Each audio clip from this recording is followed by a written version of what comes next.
Petro tuiteando en Macondo. Por favor, compartir esta importante columna de Carlos Granés para La Silla Vacía. Carlos Granés, de escritor, autor de El Puño Invisible, Salvajes de una Nueva Época, Delirio Americano, entre otros. Periodista que escribe en ABC y en The Objective, ensayista. Vamos con la columna del domingo 9 de febrero de 2025 para La Silla Vacía. Petro tuiteando en Macondo. Don Quijote, Emma Bovary, Gustavo Petro. La literatura tiene efectos en la subjetividad de las personas, y la prueba concreta está en esos lectores empedernidos que acaban contagiados por el virus de la ficción y dedicando su vida a la inversión de mundos imaginativos. No es extraño que ese efecto misterioso que tienen las novelas en la cordura o la locura de los lectores haya sido uno de los temas fundacionales de la literatura moderna. Toda persona que ha trapicado, así sea poco, en dosis minimal, con los libros, sabe que a Alonso Quijano se le secó el cerebro de tanto leer historias de caballería, y que un buen día, convertido en Don Quijote, mandó todo al carajo, empezando por el sentido de la realidad, y salió en busca de aventuras que aumentaran su honra y sirvieran provechosamente a la República. Madame Bovary, el personaje de Flaubert, padeció un síndrome parecido. Ante el abismo que se abría entre el esplendor de las novelistas de amor que leía y la mediocridad de su vida, prefirió negar la realidad y gozar de una existencia de amoríos furtivos a la altura de sus fantasías. Como Don Quijote, que acabó sus días lamentando su locura, la real peripecia de Madame Bovary la dejó en la ruina y bebiendo arsénico. Vivir sin sueños e ilusiones es una miseria. Vivir solo de sueños e ilusiones conduce a la tragedia. En Colombia también tenemos un personaje que por culpa de su afición a las novelas, a una en particular, se le difuminaron las fronteras entre la realidad y la fantasía.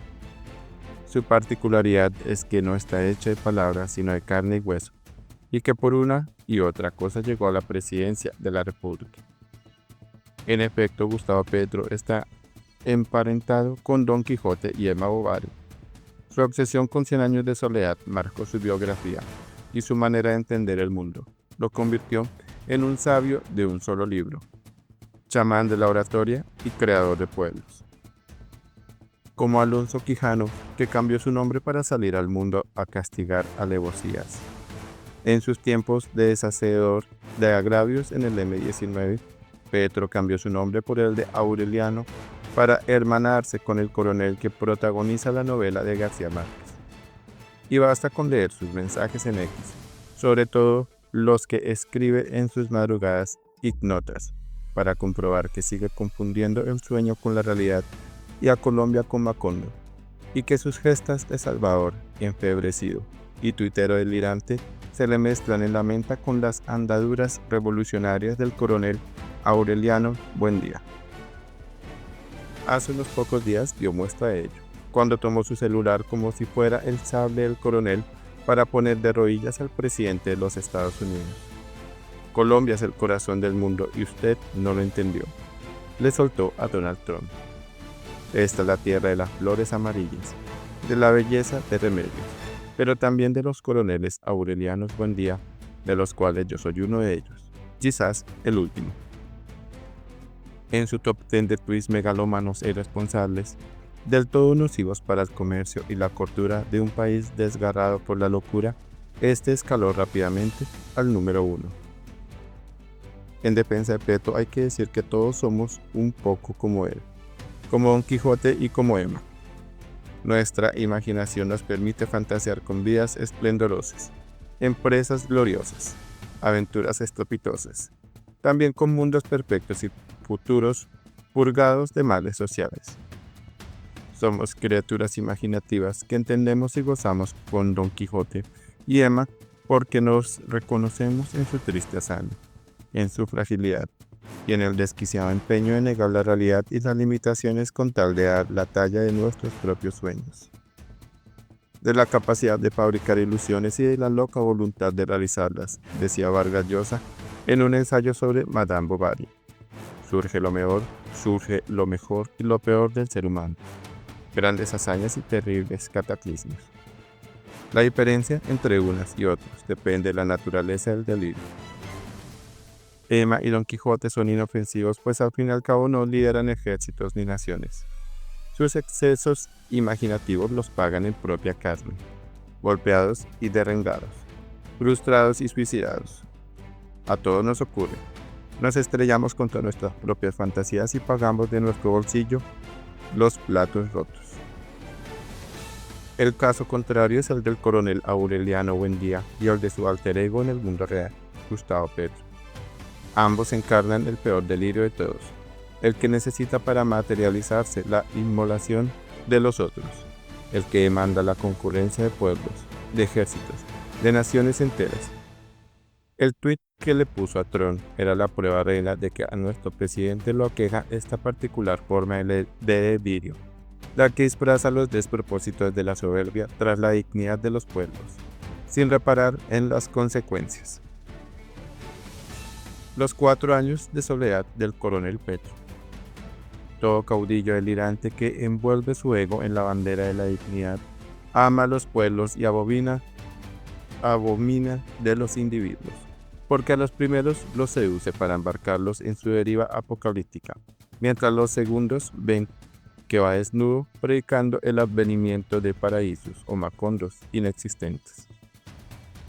El coronel Aureliano Buendía empezó peleando porque el régimen conservador quería pintar las casas de Macondo de color azul y acabó fantaseando con lanzar una guerra continental que barriera los regímenes conservadores desde Alaska a la Patagonia. Las implicaciones de una guerra colosal no importaban. La cuestión era llevar la locura hasta las últimas consecuencias. No solo en eso se parece Pedro a su alter ego ficticio. La totalidad es un elemento central del delirio del coronel, y la totalidad es el delirio que caracteriza a Pedro.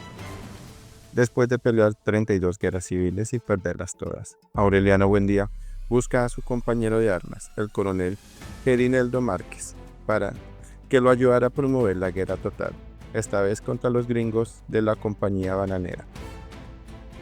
Petro busca lo contrario, la paz total, pero el resultado es más o menos el mismo.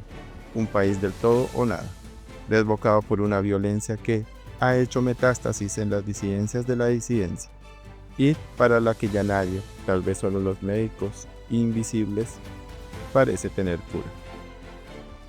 Ese carácter dogmático y revolucionario que Petro ve como una virtud es en realidad el peor defecto del coronel Aureliano Buendía.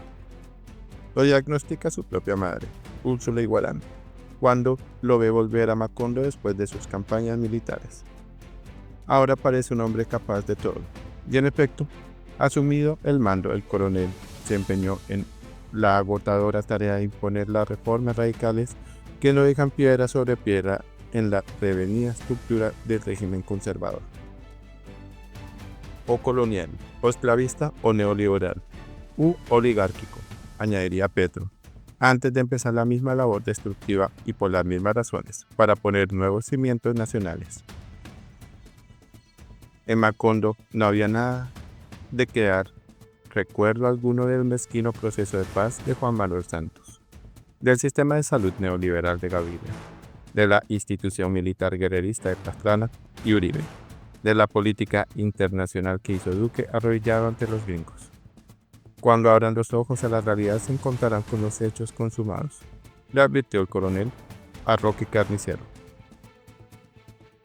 Confundiendo su propia arbitrariedad con la voluntad popular y achacando su autoritarismo a los complots de sus enemigos, el coronel se estaba transformando en un ser solitario, a quien un edecán, tal vez Laura Sarabia, separaba de la humanidad trazando en el sueño un círculo de tiza de 3 metros. Desde allí, decidía con órdenes breves el destino del mundo, el fin de los combustibles fósiles para volver a los tiempos de Milquíades, la filosofía decrecentista de los sabios de Copenhague, la planificación mundial de la economía que diseñaron los conjurados de Eurasia. erradicar la peste del cambio climático con brebajes de acónito o discursos en la ONU, disponer de alfombras voladoras o trenes elevados para viajar de Barranquilla a Buenaventura, imponer por decreto la fertilidad de Petracotes para que se pueda vivir sabroso trabajando cada vez menos. Enamorado de sí mismo, de su belleza moral, el Redentor empieza a coserse en su propio dogmatismo. Se lo advirtió José Raquel Moncada al coronel. A este paso no solo serás el dictador más despótico y sanguinario de nuestra historia, sino que fusilarás a mi comadre Úrsula tratando de aplacar tu conciencia. Yo seguiré hasta donde el pueblo diga. Si el pueblo dice más adelante viene, sin ningún temor, sin ningún miedo, dice Petro. La pureza de los ideales propios y el vicio de los enemigos justifican todos los excesos. Ir más adelante, no respetar los límites de las instituciones. Aunque su propia madre Úrsula, el único personaje anclado a la realidad en una casa de fantasiosos y revolucionarios, dibujaba con precisión las miserias que se multiplicaban como forúnculos en el carácter de su hijo. No el coronel. No había hecho tantas guerras por idealismo como todo el mundo creía, ni había renunciado por cansancio a la victoria inminente, como todo el mundo creía, sino que había ganado y perdido por el mismo motivo, por pura y pecaminosa soberbia. Llegó a la conclusión de que aquel hijo por quien ella había dado la vida era simplemente un hombre incapacitado para el amor. El delirio de la soberbia. El amor a la causa, al ideal, al pueblo, a la humanidad entera, suele ir acompañado de una indiferencia por las personas concretas, incluso por esos hijos que ni Petro ni Aureliano crearon. Porque el delirio del revolucionario es ese, la soberbia, el vicio que los lleva a creer que saben lo que es bueno para la humanidad en abstracto. Así trastorna la vida de individuos y a convencerse de que en sus visiones se encuentran las respuestas a las necesidades del pueblo, la nación o el mundo entero. Una ventana a un futuro tan perfecto que bien vale la pena sacrificar a toda una generación por ello. El revolucionario que se deja llevar por sus delirios no ve la realidad, con todas sus contradicciones y complejidades, sino un terreno baldío donde fundar la contra. Creadores de pueblos, refundadores de patria, emancipadores de oprimidos, libertadores de conciencias colonizadas, conductores de patrias vilipendiadas. Todos sueñan con los mismos. Llevan su rebaño a la tierra prometida. Erigirse en su guía. Satisfacer el apetito José arcádico de su megalomanía.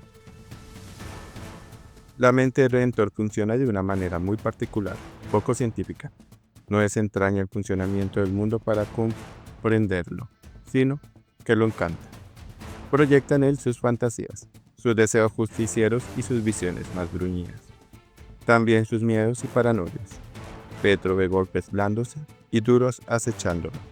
Pelotones de fusilamiento frente a los cuales habían de recordar aquella tarde remota en que empezaron las pantomimas bolivarianas, los juramentos emancipadores, el sueño de hacer la revolución en Colombia y todo para acabar igual que el coronel, encerrado en una habitación del Palacio de Nariño, alejado del mundo, dedicado a fabricar no pescaditos de oro sino pajaritos azules, trinos y más trinos con los cuales poner patas arriba al país entero.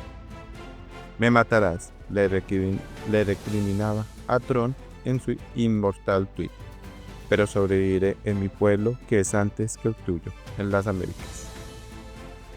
Tuiteando desde Macondo, Petro se comparaba luego con el malhadado Salvador Allende y daba a entender que Tron tal vez no lo quería fusilar sino darle un golpe de estado. Reaccionaba iracundo y digno, pero yo muero mi ley, resistí la tortura y lo resisto a usted, le advertía. No quiero esclavistas al lado de Colombia, ya tuvimos muchos y nos liberamos. Petro estaba dando la pelea contra los gringos que no alcanzó a dar el coronel Aureliano Buendía, porque antes lo sorprendió la muerte meando contra el castaño del patio. Túmbeme, presidente, seguía, y le responderán las Américas y la humanidad. No le tenía miedo a Trump, porque iba a hacerlo. Si en el Chiribiquete hubo orfebrería desde el tiempo de los faraones egipcios. Y aún cabalga por nuestras tierras un guerrero que gritaba libertad y respondía al nombre de Bolívar. Petro hablaba luego del Canal de Panamá y de Jorge Eliezer Gaitán y el Colombia, que es el país de la belleza y el corazón del mundo, del 50% de aranceles que le impondría a los productos de Tron o de Mr. Ferber, y el maíz que se descubrió en Colombia y que alimentaría al mundo entero. Petro estaba viviendo su propio 100 años de soledad. El Palacio Nariño debía ser García Marquiano, no aristócrata, dijo unos días después en un consejo de ministros con el que autodestruyó por segunda vez su gobierno. Quienes lo criticaban por su tuit no entendían las ideas de Bolívar ni por qué éramos independientes. ¿Que querían acaso un país digno o un país de pacotilla? ¿Al sicario de Santander o al gestor de la Gran Colombia? El caos histórico de Petro, sus trinos y sus regañinas televisadas estaba mostrando, por contraste, las maravillas que hace un artista talentoso con el delirio y el sin Dios que es tener a un político delirante en el Palacio de Gobierno. García Márquez nos mostró la diferencia entre uno y otro, nos permitió gozar con el delirio artístico mientras nos inmunizaba contra el delirio político. Nos hizo saber que una cosa era alucinar frente a una hoja en blanco y otra muy distinta volcar sobre la realidad las visiones angelicales. Los sueños justicieros o los diablos azules. Petro no entendió esa lección porque no leyó 100 años de soledad como una novela, sino como los pergaminos de Melquiades. En sus páginas vislumbró su destino y como Eva Bovary y Alonso Quijano, mandó la realidad al carajo. Empuñó la espada de Bolívar y emprendió su cruzada para liberar desde siempre y para siempre, para no ser desterrado de la memoria de la humanidad, a Macondo de los espectros oligárquicos y malignos que lo atormentan. Muchas gracias por llegar hasta el final. Esto es MG Noticias. Los invito a suscribirse a mi canal y a darle la campanita para recibir las últimas notificaciones y noticias.